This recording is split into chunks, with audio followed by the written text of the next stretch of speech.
Pronto. E aí, galerinha, tranquilos? Como estamos? Na aulinha de hoje, nós vamos falar um pouquinho de resíduos sólidos, continuando aquela questão de química ambiental, que resíduos sólidos nada mais, nada menos é do que lixo. É aquele lixo, né, qualquer. Na última aula a gente falou de água, né, resíduos líquidos, agora a gente vai falar de resíduos sólidos, propriamente dito. Que não é nada do que vocês já não saibam, nada é assunto 100% novo, né, são coisas que vocês já devem ter visto aí alguma vez na vida de vocês, reciclagem, saneamento básico, etc. Mas o que a gente vai falar de diferente também é, eu vou ter aquela conversinha depois no final sobre aquecimento global, que é um assunto que normalmente cai em prova.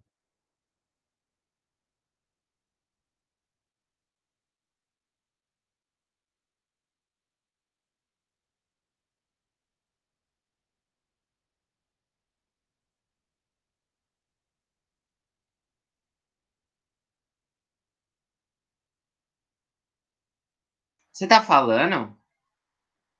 Eu não tô te ouvindo. Eu achei que só aqui tinha ficado. Nossa! Que tinha parado aí, ó. Que Nada do que eu medo! falei? Não, Eu parei em que momento? sei lá, eu não Nada? ouvi.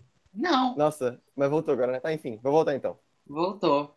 Basicamente, o assunto da aula de hoje é resíduos sólidos, que são lixos. Que não é nada mais, nada menos do que vocês já conhecem, são coisas que vocês já viram antes, já viram em algum canto na vida de vocês, mas a gente vai falar propriamente de alguns assuntos específicos, alguns conceitos específicos, e ao final a gente vai falar de química, um pouco de aquecimento global, que normalmente é aquele assunto que eu falei que ia conversar com vocês, que normalmente cai muito em questão de Enem, questão dissertativa da FUVEST, e pode ser tema de redações muito interessantes, né?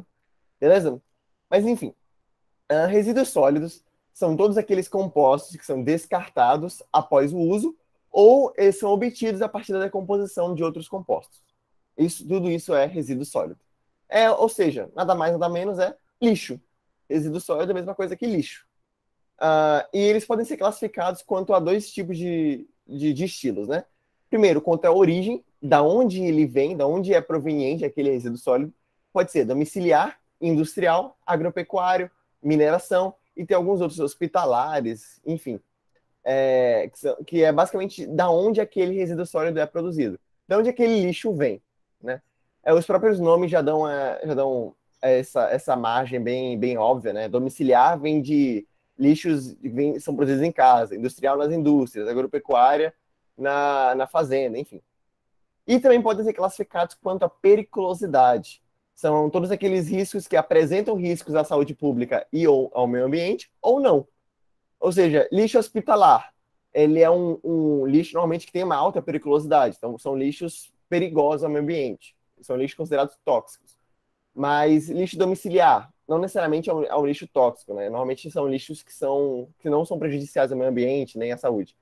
Então, tem esses dois tipos de divisão. Periculosidade, se é prejudicial ou não ao meio ambiente e à saúde, e origem, aonde ele é produzido, certo? Logística reversa. Essa logística reversa é basicamente como posso falar? É aquele conceito da forma como os resíduos sólidos são captados. Por que logística reversa? O que é logística? Vocês já devem ter ouvido a palavra logística muitas vezes na vida de vocês. Logística é uma forma de organizar determinadas atividades para conseguir distribuir funções, distribuir comprometimentos, distribuir produtos. Isso é logística, é uma forma de distribuição.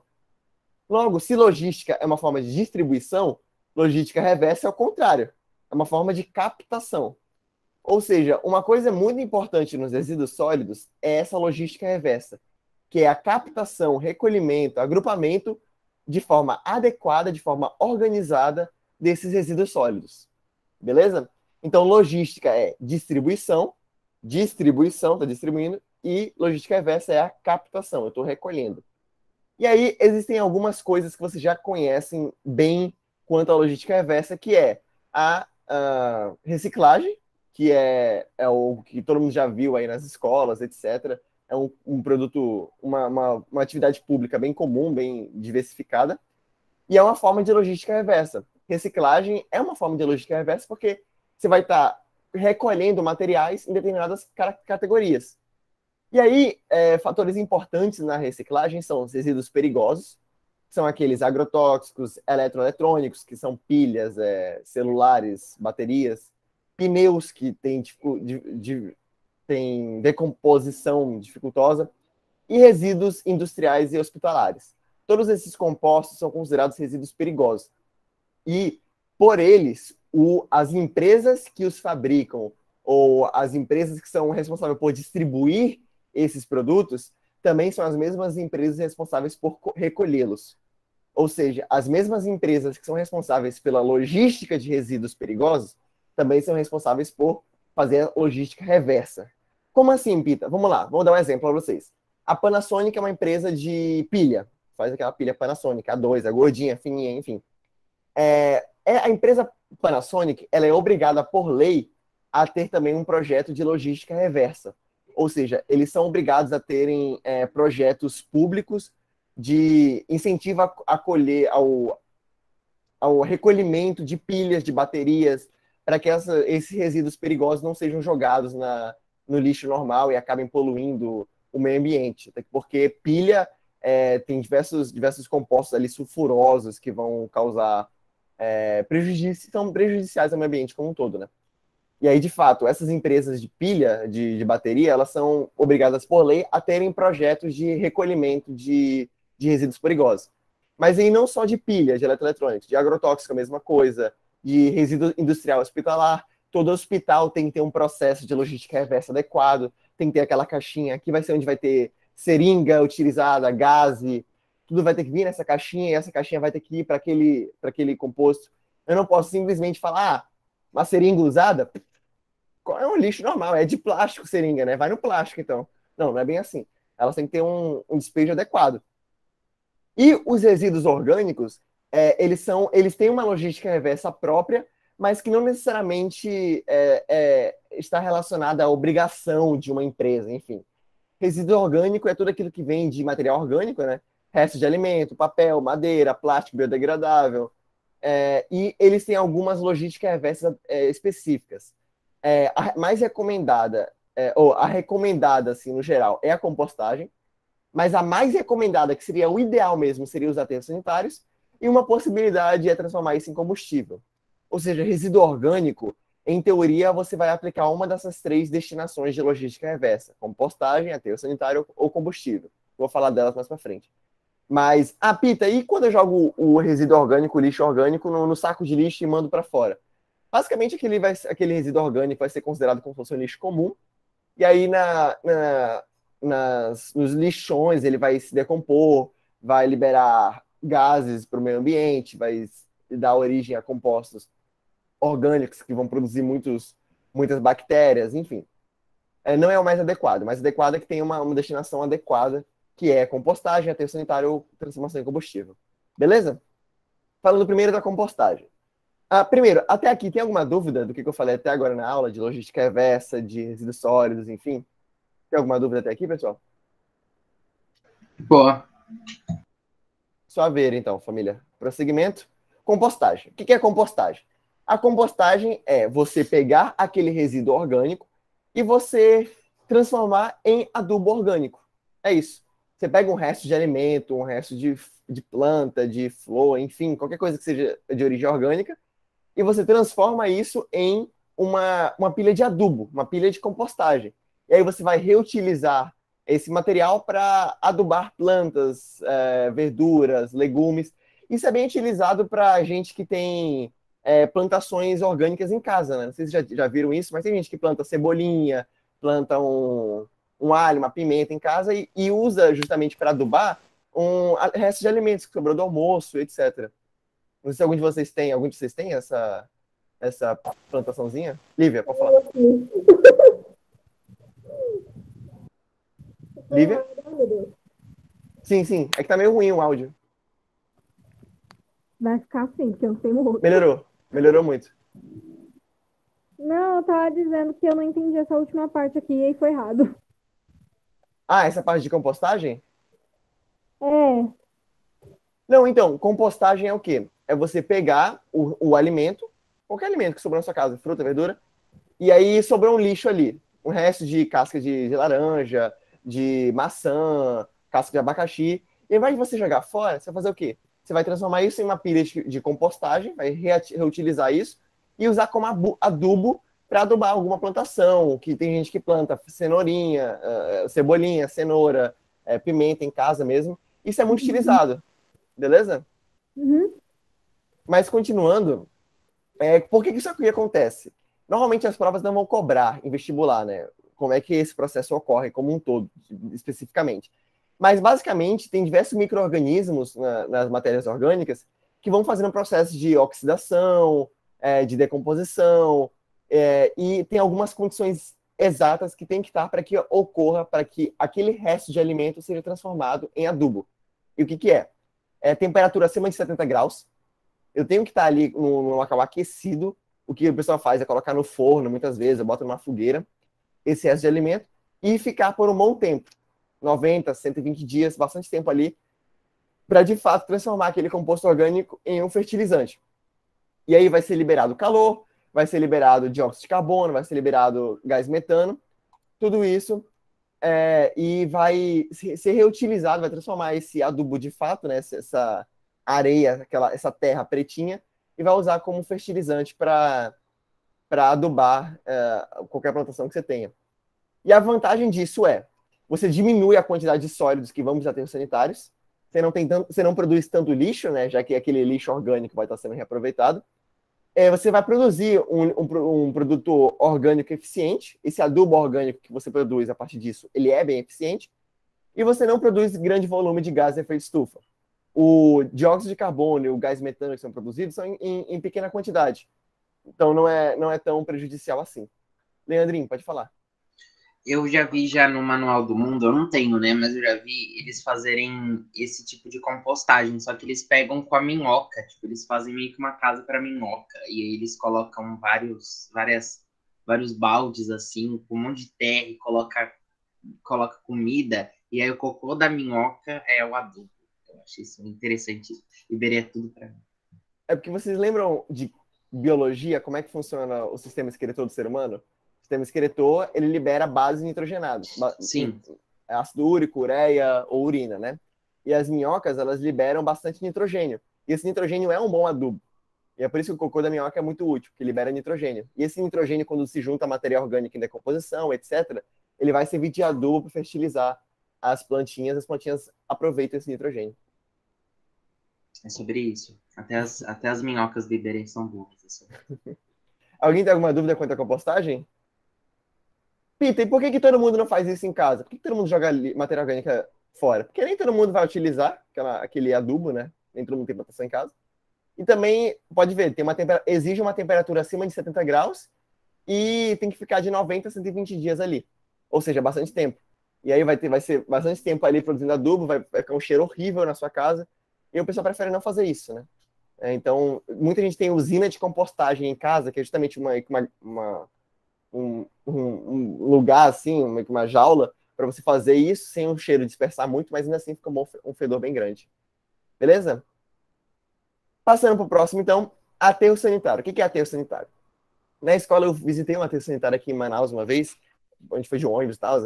Era basicamente um lugar parecido com esse daqui, inclusive. São várias montanhas de níveis, de camadas de chão, né? Que é basicamente onde você vai depositar os resíduos sólidos, vai depositar o lixo que não for perigoso, também que não for reaproveitável, que não for reciclável, no chão mesmo. É basicamente assim, explicando o aterro sanitário de forma grosseira, você vai lá, pega o lixo, bota no chão, você cobre isso com uma manta impermeável e cobre com mais terra. Aí você vai criar uma camada. Aí você vai lá, nessa outra camada que criou, bota em cima do que você acabou de colocar, bota mais lixo, mais manta impermeável e mais terra. Depois, em cima disso, bota mais lixo, mais manta impermeável, mais terra. E vai fazendo assim. E é por isso que nessa montanhazinha aqui ó, tem essas várias camadas de níveis, estão vendo? Tem vários níveis que cada nível desse é um local onde você colocou o lixo. Aí você bota o lixo, aí você bota uma manta impermeável e bota a terra. Lixo, manta impermeável, terra. O aterro sanitário é literalmente, você vai aterrar o lixo. É isso que você vai fazer. E aí, por que você... Eu tô falando dessa manta impermeável, né? Manta impermeável. Por que não é só lixo e terra, lixo e terra, lixo e terra? Porque o lixo, como vocês sabem, acho que Eu acho que você deve ter visto isso em casa. Sabe aquele lixo que era para você botar na sexta-feira de noite, ou de tarde, assim, antes do lixeiro passar e você esqueceu de botar? Aí ficou o lixo lá, ficou sábado, ficou domingo, e só vai botar lá fora segunda? Já aconteceu isso com vocês? Tipo, ficar um monte de lixo lá em casa? E aí você percebe que no fundo do saco de lixo começa a juntar um líquidozinho? E aquele líquidozinho ali você mistura com suco tangue, fica uma delícia de beber. Sabe qual é? Então, aquele líquidozinho do lixo, aquele líquido que é produzido em toda a matéria orgânica, é chamado de chorume. Caminhão de lixo tem muito, né? Você vai andando no caminhão de lixo e vai pingando assim um líquido, escorrendo um líquido pelo caminhão, quando ele vai andando. Aquilo ali não é óleo, tá? Aquilo ali é chorume. O que é o chorume? É basicamente um líquido que é formado pela decomposição de matéria orgânica. Matéria orgânica sempre vai se decompor e vai liberar um líquidozinho assim, que é o chorume, que é tipo a aguinha misturada com os nutrientes ali, e tem diversos compostos sulfurados, que vêm de decomposição de micro-organismos, etc. Mas esse chorume, juntamente com o gás metano, que é produzido a partir da decomposição de matéria orgânica, se eu não tiver essa manta impermeável, ele vai indo para onde? Vai indo para os lençóis freáticos, vai indo para o subsolo, vai contaminando os lençóis freáticos embaixo da terra, vai contaminando lago, rio perto, tudo, e é prejudicial ao meio ambiente. Então tem que ter essas mantas impermeáveis, tem que ter um caminho para escorrer esse chorume, para passar esse gás metano, para que ele não contamine o subsolo.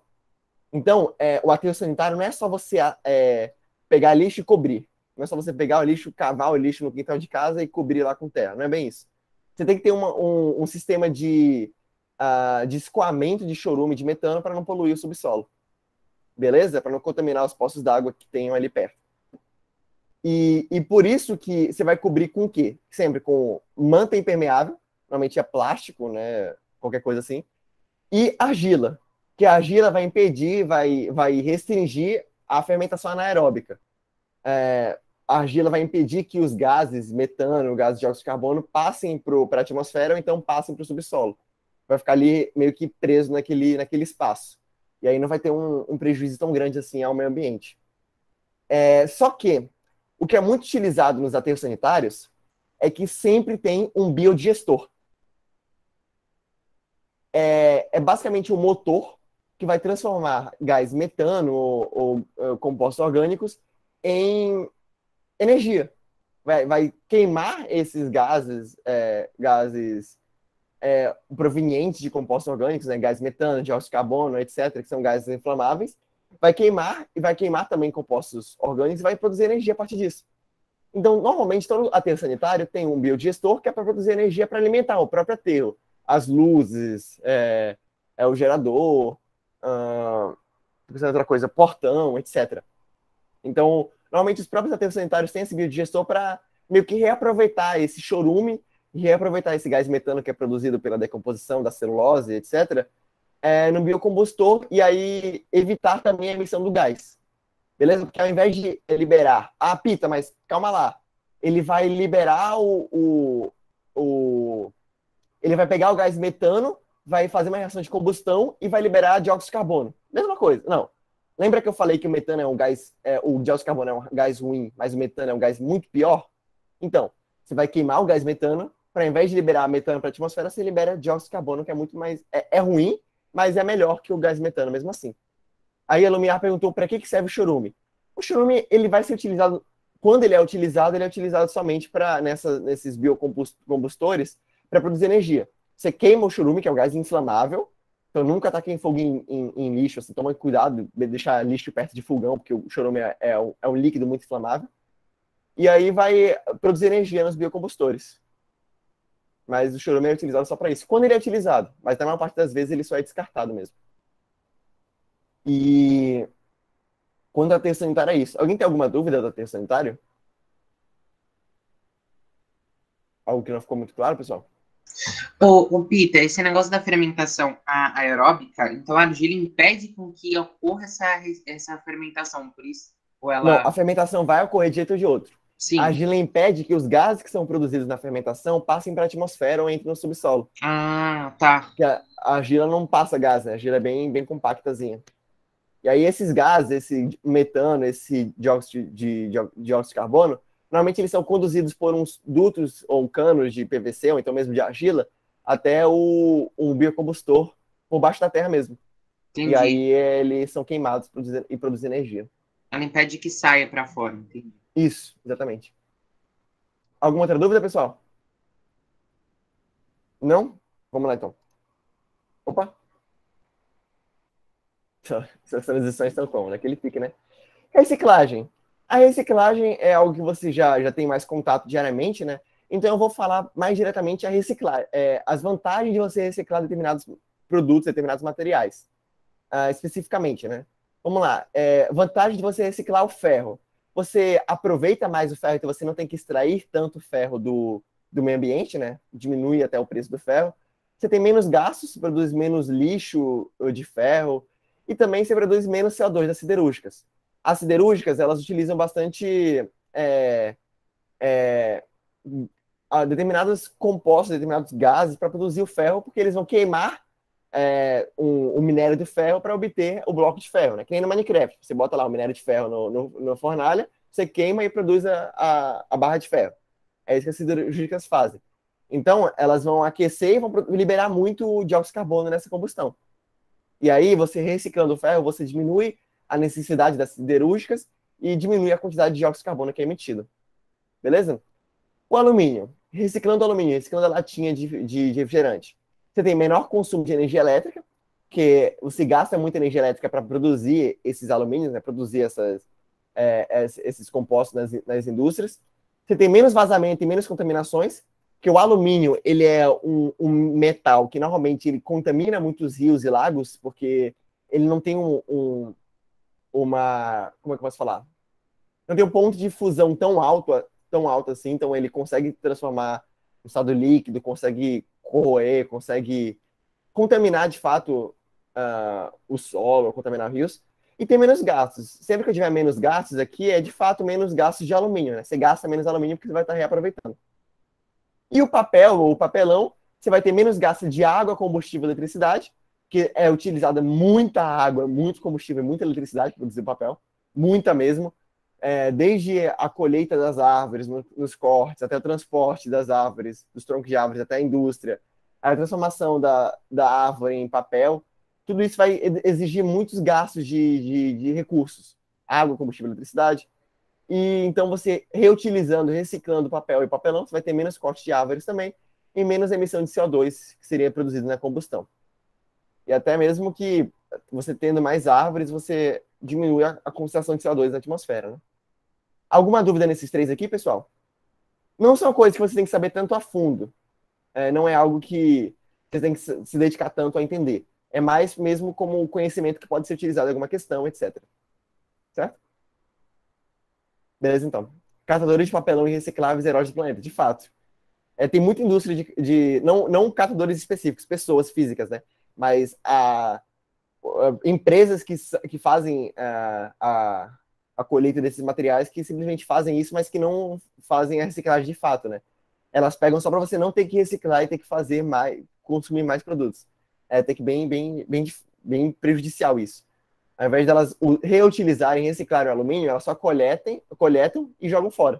Elas não fazem reciclagem de fato. Enfim. Beleza. O vidro. O vidro, a vantagem de reciclar o vidro é porque ele é muito lento para se decompor. Muito mesmo. Então, é muito melhor você reutilizar o vidro do que você jogar ele fora. Você não vai ficar produzindo lixo ali por muito tempo. E a reutilização do vidro é infinita. Por quê? Você pega o vidro, transforma em areia. Aí você pega areia, transforma em vidro. Pega o vidro, transforma em areia. Pega areia, transforma em vidro. É isso. Você pode estar sempre reciclando o vidro o tempo inteiro. Então, é muito melhor reutilizar. E tem menos gasto, de fato, porque se você está reciclando o vidro, você não precisa ir lá e colher a areia de novo no ambiente, né? Já tem um local específico. Mas, para muitos, é mais fácil você pegar uma areia do ambiente e transformar em vidro do que você pegar o vidro, transformar em areia e aí transformar em vidro de novo. É mais barato, né? Mais rápido. Então, as empresas não costumam reciclar tanto o vidro assim. E até porque areia é algo que tende muito na natureza, né? Então, não é uma necessidade tão grande de reciclar o vidro. Mas, se você está reciclando, tem menos lixo. Então, seria a vantagem. E os plásticos, ou polímeros termoplásticos, acho que é o que talvez seja mais óbvio, né? Que o plástico tem uma decomposição muito lenta, muito mais lenta do que o do próprio vidro. E a reutilização dele é quase infinita também. E produz muito lixo o tempo inteiro. O plástico está sempre produzindo lixo o tempo inteiro, muito lixo. Então, você reciclar o plástico, você diminui a produção de lixo e você também faz menos gasto, né? De não ter que correr atrás de lixo, etc. E polímeros termofísicos, polímeros termoplásticos são os plásticos, e polímeros termofísicos são, por exemplo, os pneus. Pneus já são polímeros termofísicos. São mais duros, assim, né? São mais compactos, eu posso falar assim por natureza. Eles são muito inflamáveis, então se você jogar fora em qualquer lugar, vai pegar fogo. Nos Simpsons tem muito aquela piada de ter aquele lixão que é só de pneu pegando fogo o tempo inteiro, né? Nos Estados Unidos isso era muito comum até um tempo atrás, no Brasil isso é proibido. Porque tinha muito pneu, e aí eles não reciclavam o pneu, só jogavam fora, e aí o pneu ia acumulando pneu e tacavam fogo para meio que acabar com o pneu, né? Só que se você taca fogo no pneu, você libera muito CO2, muito CO, muito CH4, enfim. E é extremamente prejudicial ao meio ambiente, principalmente porque ele é muito inflamável. Então, como o termofísico, o polímero termofísico, pneu como um todo, ele tem esse problema de ser muito inflamável e ocupar muito espaço, eles tacavam fogo e aí liberavam muito gás tóxico. Só que se você reaproveitar o pneu, você vai ter reciclar o pneu, você vai ter essa vantagem. O problema é que o pneu ele tem uma remoldagem difícil. Ou seja, você tem que triturar o pneu, tem que quebrar, tem que botar numa máquina, tem que triturar ele por inteiro para aí sim poder reciclar. Essa é uma das desvantagens de reciclar o pneu, né? Alguém tem alguma dúvida quanto ao vidro, plástico ou polímero termofísico? De novo, não tem que saber nada muito específico, pessoal. É só questões gerais mesmo para conseguirem utilizar em questão de prova. Beleza, então. Seguindo, pilha em metais pesados, né? As pilhas, elas produzem, por elas produzirem poucos metais pesados, elas podem ser colocadas em aterro sanitário, mas não o mais recomendável. O mais recomendável é que você pegue as pilhas, se devolva naquela caixinha da Panasonic lá de aproveitamento de pilha, e aí ela vai dividir essa pilha em materiais, vai pegar o enxofre e vai separar o enxofre para que ele seja reaproveitado de outra forma, metais pesados de outra forma também, e o que puder ser descartado. Mas o mais recomendável é que as pilhas sejam sempre as recarregáveis, porque elas, de fato, não produzem tanto lixo, né? Não tem esse problema. E os metais pesados, eles têm muito bioacumulativos. Bioacumulativos são, de fato, metais pesados, como chumbo, mercúrio e cádmio.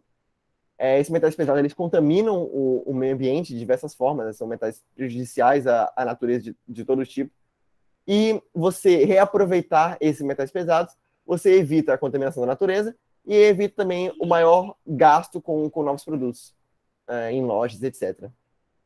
Alguma dúvida de pilhas e metais pesados, pessoal? Alguma coisa?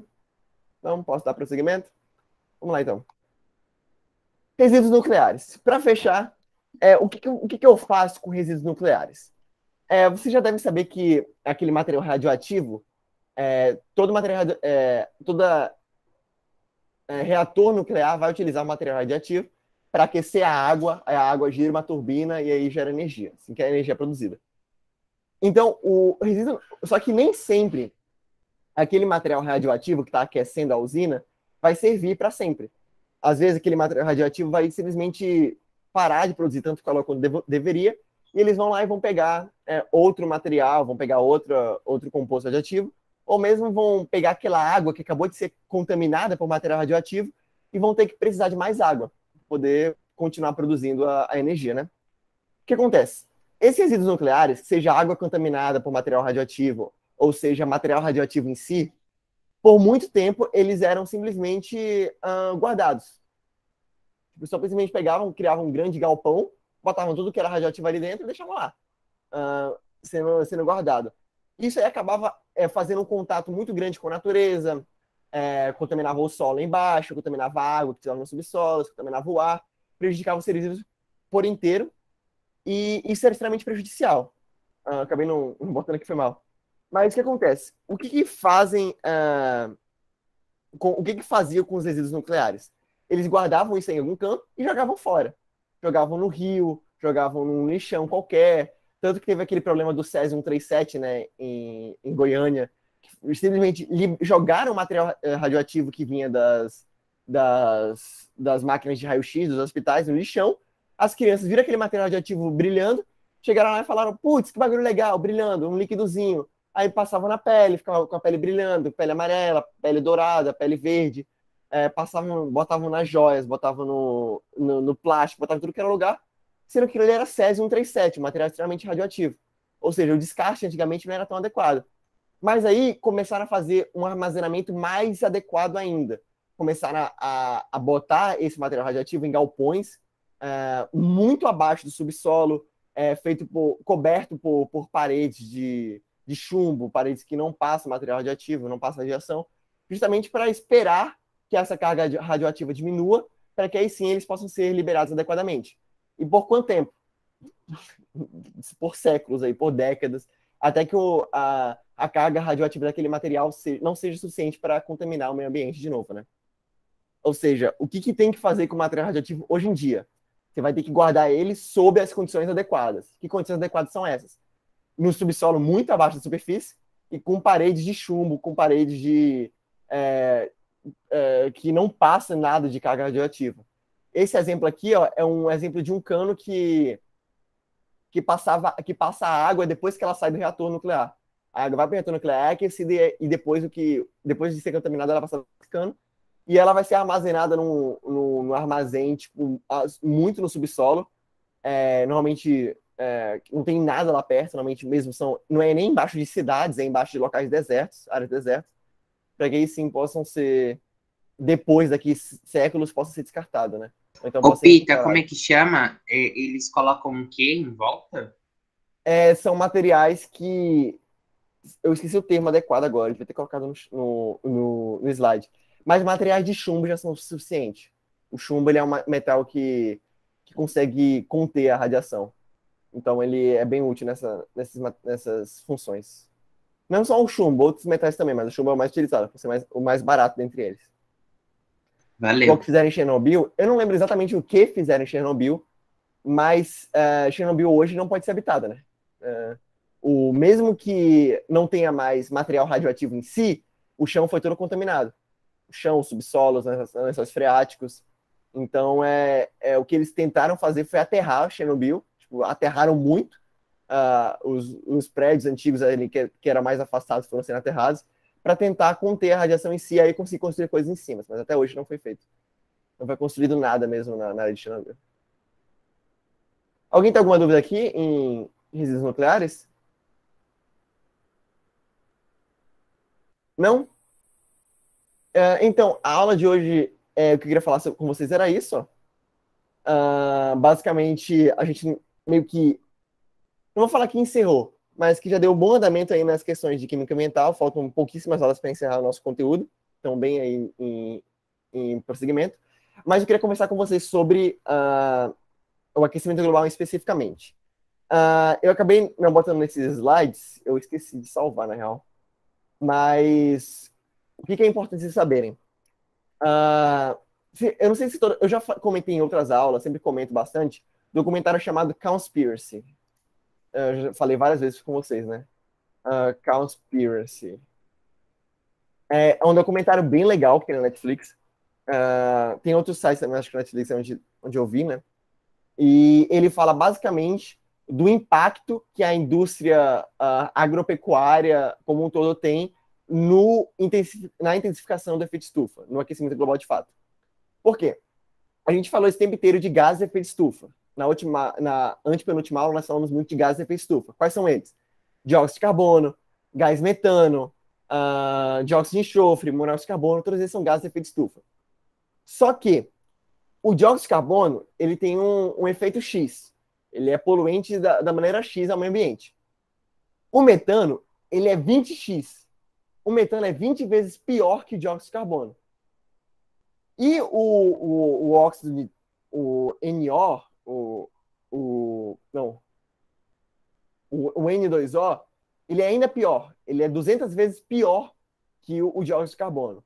Ou seja, a gente tem uma decadência muito maior em relação ao gás metano e mais ainda ao NO em relação ao dióxido de carbono, né? Então, o que a gente tem? Na grande indústria, na mídia como um todo, a gente está falando o tempo inteiro de o efeito estufa é prejudicial à natureza e a gente tem que parar de usar combustíveis fósseis, tem que parar de queimar gasolina, tem que parar de queimar combustível para parar de produzir dióxido de carbono e aí sim diminuir a intensificação do efeito estufa. Isso é o que mais se fala na indústria, né? Ou não? Vocês acham que falam de outra coisa? Não, né? Não, só para checar. Né, eu acho que falar disso e também de outras coisas, mas não tanto quanto o aquecimento global, né? Não, então, no aquecimento global, o que mais falam nas mídias, nas grandes corporações, é da queima de combustíveis fósseis, que libera dióxido de carbono, CO2, e aí polui a atmosfera terrestre e aumenta a temperatura. Esse é o aquecimento global. Só que o CO2 não é nem o maior gás de efeito estufa. O gás metano é 20 vezes pior e o NO é 200 vezes pior que o dióxido de carbono. Só que o gás metano, ele é produzido como? Ele é produzido principalmente pela decomposição de matéria orgânica e também pela indústria agropecuária, porque as vacas, os bois, os bovinos como um todo produzem muito gás metano. Produzindo muito gás metano, o que acontece com o meio ambiente? Fica saturado de gás metano. Ou seja, hoje em dia... O ensino médio ela me falou sobre isso. Então, e esse documentário é bem legal porque ele usa bastante dados que falam sobre isso. Eu gosto bastante de usar os dados que eles trazem no documentário. Inclusive, eu vou abrir aqui para mostrar para vocês. Mas tá bem aqui, ó. Tem uns fatos bem legais. Cadê? Tá em inglês, né? Mas deixa só eu achar. Aqui, ó. As vacas produzem cerca de 150 bilhões de galões, cada galão tem cerca de 25 litros, de metano por dia. Ou seja, por dia, todas as vacas do planeta produzem cerca de 150 bilhões de galões de metano. Ou seja, é muito metano que está sendo produzido todo dia. E é conceitual que a própria indústria agropecuária é responsável por 65% de toda a emissão de óxido de nitrogênio que está sendo produzida que não é relacionada aos seres humanos. Ou seja, 65% do gás que mais polui a atmosfera, do pior gás de intensificação do efeito estufa, é produzido pela indústria agropecuária. Ou seja, a agropecuária, ela sim é o maior vilão do aquecimento global. E nisso é um assunto que não é muito abordado em questão de prova, justamente porque o academicismo como um todo, as faculdades, não chegou ao consenso especificamente quanto a isso. Ainda é muito discutido. Mas isso é o que acontece na realidade, né? Esse é o maior problema que a gente enfrenta hoje em dia. Então, é um tema muito legal para citar em redação, quando esse é o tema, questão de dissertativa, enfim. Eu recomendo muito que vocês assistam o Cowspiracy. A pegada é uma pegada bem vegana, hardcore, assim, eles levam o veganismo ao extremo. Isso aí vai de cada um de vocês, né? Eu, por exemplo, não acho que o veganismo 100% seria a completa solução ao problema, mas fica a dica aí para quem queira saber mais do tema e quem queira usar isso possivelmente em redação, quem queira usar isso queira saber um pouco mais do assunto mesmo. E eu não me adentrei tanto nisso na aula de aquecimento global, justamente porque não é algo que as questões de vestibular costumam cobrar, mas é algo que está vindo à tona e pode ser que possam começar a cobrar, né? Então, é por isso que evita-se tanto a emissão de gases de efeito estufa, principalmente do metano. O metano é um gás terrível, então sempre que puder evitar emitir metano, melhor. Ao invés de emitir metano, se eu puder queimar o metano e emitir CO2, é melhor. Basicamente é isso. Beleza, pessoal? Então, a aula de hoje foi isso. Espero que vocês tenham gostado da nossa aulinha. E a gente se vê de novo semana que vem. Tranquilo? Tem uma listinha preparada especificamente de resíduos sólidos e de água para vocês resolverem. E aí, espero que vocês resolvam, tragam discussões. E aí, em breve, a gente vai estar tendo nossas aulinhas de revisão também. Vão ser bem, bem legais, bem prósperas. Tá legal, galera? Beleza? Beleza. Se alguém tiver alguma dúvida, pode mandar mensagem para mim no WhatsApp. E a gente se vê de novo semana que vem. Gostei da sua aula nesse horário.